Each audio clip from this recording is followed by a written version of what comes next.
2026 మహనాడు వేదికగా రాష్ట్ర చరిత్రలో అలాగనే భారతదేశ చరిత్రలో రాజకీయంగా ఒక మైలురాయి అని చెప్పుకోవచ్చు.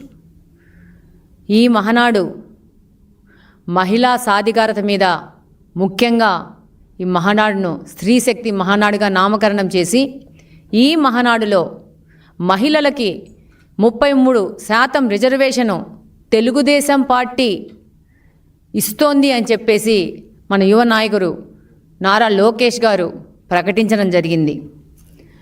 మాటల్లో చెప్పడం కాకుండా చేతల్లో ఈ యొక్క రిజర్వేషన్ను మహిళలు కల్పిస్తున్నాము, మహిళా సాధికారత అనేది తెలుగుదేశం పార్టీ జీన్స్లో ఉందని చెప్పేసి ఈసారి మహనాడు ప్రస్ఫుటంగా రాష్ట్ర ప్రజలకు తెలియజేసింది. మహిళా రిజర్వేషన్లు అంటే మహిళలకు ప్రాధాన్యం పేపర్లు ప్రకటనలకే కాకుండా అది రూపుదాల్చే విధంగా ఈసారి మహనాడుని తెలుగుదేశం పార్టీ చారిత్రాత్మకం చేసింది. ఈరోజు మహిళకు రాజకీయ స్వేచ్ఛ సముచిత స్థానం కల్పిస్తూ నారా లోకేష్ గారు, మన నాయకుడు నారా చంద్రబాబు నాయుడు గారు ఈ యొక్క ప్రకటన చేయడం వారికి మనస్ఫూర్తిగా ధన్యవాదాలు తెలియజేసుకుంటా ఉన్నాను. ఈ మహిళా రిజర్వేషను భారత ప్రజాస్వామ్యంలో చరిత్రలో చారిత్రాత్మకంగా తీసుకుపోయారు. నారీ శక్తి వందన్ అధినియం మహిళలకు చట్టసభల్లో 33% రిజర్వేషన్ను కల్పించి రాజకీయ నిర్ణయాల్లో మహిళల యొక్క స్వరాన్ని వినిపిస్తూ చట్టాలను చేయడమే లక్ష్యం. ఇది కేవలం సంఖ్యాపరమైన మార్పు కాదు, భారతదేశ విధానాల్లో మహిళల స్వరం వినిపించడం కీలక సంస్కరణ. అలాగనే రాజకీయ అవకాశాలు మహిళలు కల్పించాలనడం కూడా ముఖ్య ఉద్దేశము. ఈరోజు తెలుగుదేశం పార్టీ అంటే తెలుగుదేశం పార్టీ దేశ రాజకీయాల్లో ఒక ప్రస్ఫుటమైన మార్పు తీసుకురావడానికి ఈ యొక్క మహిళా రిజర్వేషన్ బిల్లుతో ముందుకెళ్తా ఉంది. మన అన్న స్వర్గీయ నందమూరి తారక రామారావు గారు మహిళ అంటే ఒక శక్తి అని నమ్మిన మొదటి వ్యక్తి. తెలుగుదేశం పార్టీ మహిళా సంక్షేమం కోసం పుట్టిన పార్టీ. అలాగనే మహిళలను విద్య ఉద్యోగ అవకాశాలతో పాటు రాజకీయ అవకాశాలు కూడా మహిళలు కల్పించాలని చెప్పేసి వారికి స్వేచ్ఛాపరమైన నిర్ణయాలు ఇవ్వడము, వారికి గౌరవం ఇవ్వడము, వాళ్ళకి భద్రత ఇవ్వడం అనే ఒక స్లోగన్తో పుట్టిన పార్టీ తెలుగుదేశం పార్టీ. ఈరోజు తెలుగుదేశం పార్టీనే ఆ రోజు మహిళలకి ఆస్తిలో హక్కు తీసుకురావడం కానించి మహిళలకు స్థానిక సంస్థల్లో 9% రిజర్వేషన్ తీసుకొని వస్తే మన నాయకుడు చంద్రబాబు నాయుడు గారు దాన్ని 33%కి తీసుకొని వెళ్ళారు. ఆ రోజు అన్న ఎన్టీఆర్ గారు మహిళల కోసం ప్రత్యేకమైన మహిళా యూనివర్సిటీ నిర్మిస్తే దాన్ని ముందుకు తీసుకెళ్తూ చంద్రబాబు నాయుడు గారు డ్వాక్రా పథకాన్ని ప్రవేశపెట్టి ఆయన మానసపుత్రిక ఈరోజు మహిళలు ఆర్థికంగా స్వేచ్ఛగా ఉన్నారంటే డ్వాక్రా అనేది సెల్ఫ్ హెల్ప్ గ్రూప్స్ అనేది ఏ విధంగా పనిచేస్తాయనేది ఈరోజు మనం ప్రస్ఫుటంగా చూస్తూ ఉంటాము. ఈరోజు వితంతు పింఛన్ ప్రవేశపెట్టిన పార్టీ ఏంటంటే తెలుగుదేశం పార్టీ. తండ్రి పేరుతో పాటు తల్లి పేరు కూడా అప్లికేషన్స్లో ఫిలప్ చేయాలి అని చెప్పేసి ప్రభుత్వ రికార్డులో తల్లి పేరు కూడా పెట్టాలనేసి ఒక చారిత్రాత్మక మార్పు తీసుకొచ్చింది ఏంటంటే తెలుగుదేశం పార్టీ. ఈరోజు తొలి మహిళా స్పీకర్ని దేశంలోనే ఒక దళిత మహిళను చేసిందంటే అది తెలుగుదేశం పార్టీ మాత్రమే. ఈరోజు రేషన్ కార్డులలో మహిళల పేరు మీద ఇస్తున్నారు. ప్రభుత్వం ఏదైనా ఒక ఇల్లు ఇవ్వాలంటే పేదలకి అది మహిళ పేరు మీద తీసుకొని వస్తున్నారు, మహిళ పేరు మీద ఇస్తున్నారు.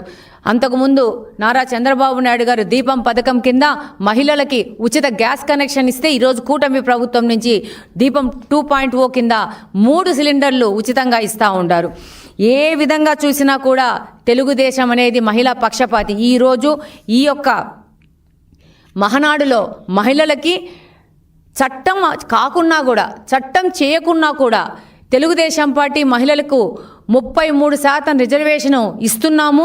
రాబో ఎలక్షన్ నుంచి ఈ 33% రిజర్వేషన్ని మేము అమలు పరుస్తున్నామని చెప్పేసి బహిరంగంగా తెలుగుదేశం పార్టీ యొక్క విధానాన్ని మన యువ నాయకుడు నారా లోకేష్ గారు ప్రకటించడము, దానికి రాష్ట్ర మహిళలందరూ హర్షాతికతను వ్యక్తం చేస్తూ ఉన్నారు.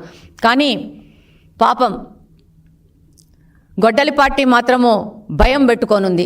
ఇలా ఏంటి క్రెడిట్ తీసేసుకున్నారు అని చెప్పేసి. ఇది క్రెడిట్ కోసం చేసే పని కాదు. మొన్న మన పార్లమెంట్లో మహిళల కోసం, మహిళా రిజర్వేషన్ కోసం బిల్లు పెడితే అది వీగిపోయింది.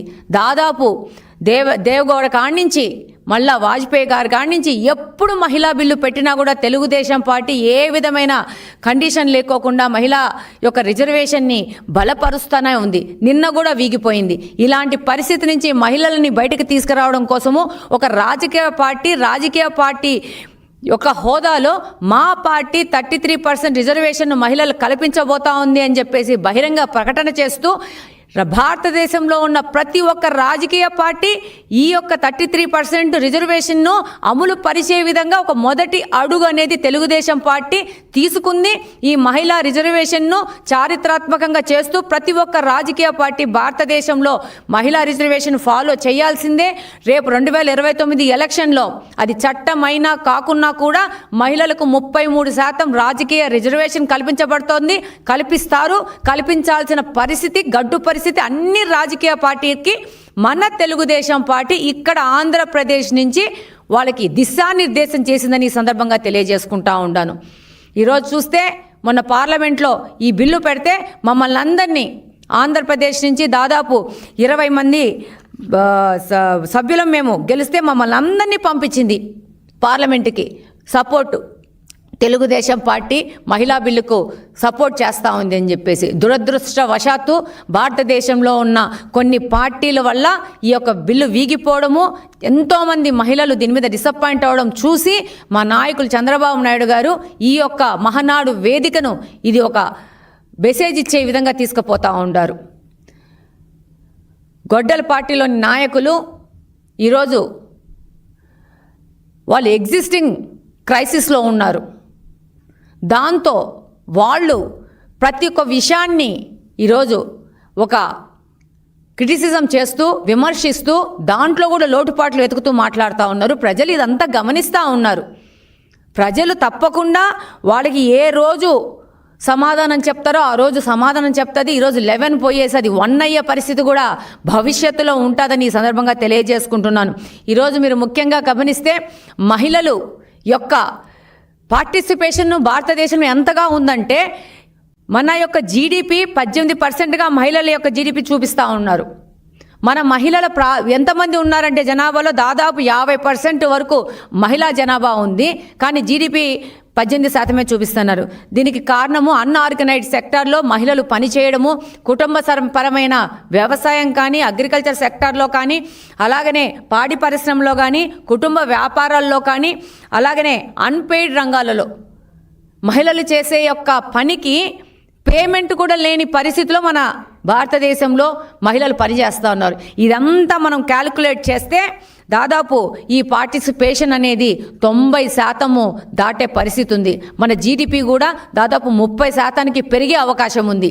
ఇలాంటి పరిస్థితి నుంచి మహిళలను గుర్తించాల్సిన అవసరం ఉంది. ఈరోజు మీరు ముఖ్యంగా గమనిస్తే female labour force work participation ratio అనేది జస్ట్ 40 to 45% తీసుకొని వస్తున్నారు. కానీ వాస్తవంగా ఇది 90% దాటి ఉంది. ఈరోజు మీరు గమనిస్తే గ్రామాలలో ఎవరు పని చేస్తున్నారు? పొలాలలో ఎనుముల దగ్గర ఎవరు పని చేస్తున్నారు? ఇంట్లో ఎవరు పని చేస్తున్నారు?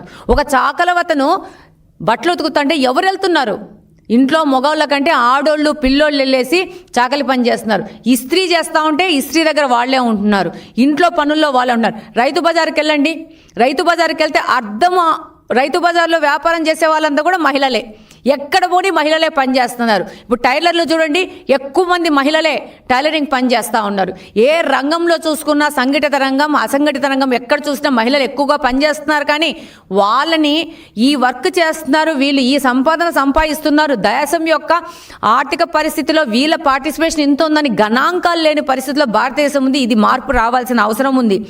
ఈరోజు మీరు ముఖ్యంగా గమనిస్తే కూటమి ప్రభుత్వం అధికారంలోకి వచ్చినాక ఎన్నో కార్యక్రమాలు ఈరోజు కూటమి ప్రభుత్వం మహిళల కోసం చేస్తూ ఉంది.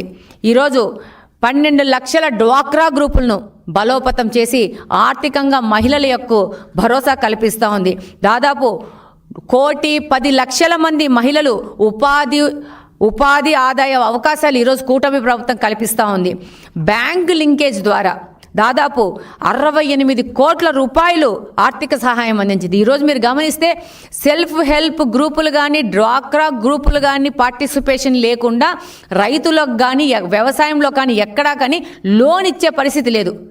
ఎందుకు మహిళల ద్వారా ఇస్తున్నారు? ఈ యొక్క డ్వాక్రా మహిళల ద్వారా ఎందుకు ఇస్తున్నారంటే మహిళలు ఆర్థికంగా డిసిప్లిన్ ఉన్నవాళ్ళు, వాళ్ళ ద్వారా చేస్తే డిఫాల్టర్స్ తక్కువ అవుతారని చెప్పేసి ఈరోజు ప్రభుత్వము మహిళల త్రూ ప్రతి ఒక్కటి వస్తుంది. ఇప్పుడు స్ట్రీట్ వెండర్స్ ఉంటారు, వాళ్ళు లోన్ తీసుకోవాలంటే సెల్ఫ్ హెల్ప్ గ్రూప్స్ ద్వారానే తీసుకోవాలా, వాళ్ళ ద్వారానే తీసుకోవాలా. ఈరోజు ఎందుకు ఇవి ఇస్తున్నారు అని అంటే ప్రతి ఒక్క సమాజంలో మార్పులు తీసుకురావడానికి ఇప్పుడు కాల్ మనీ అని చెప్పేసి 10 రూపాయలకి 20 రూపాయలకు వడ్డీ ఇస్తూ ఎంతోమంది పేదవాళ్ళ యొక్క ప్రాణాలు తీసుకునే విధంగా చేసే దళారీలు చాలామంది ఉన్నారు. ఈ వ్యవస్థ నుంచి ప్రజలను బయటకు తీసుకురావాలనే ఉద్దేశంతోనే ఈ యొక్క లోన్స్ అన్ని కూడా మహిళల ద్వారా తెలుగుదేశం ప్రభుత్వం కూటమి ప్రభుత్వం ఇస్తూ ఉంది.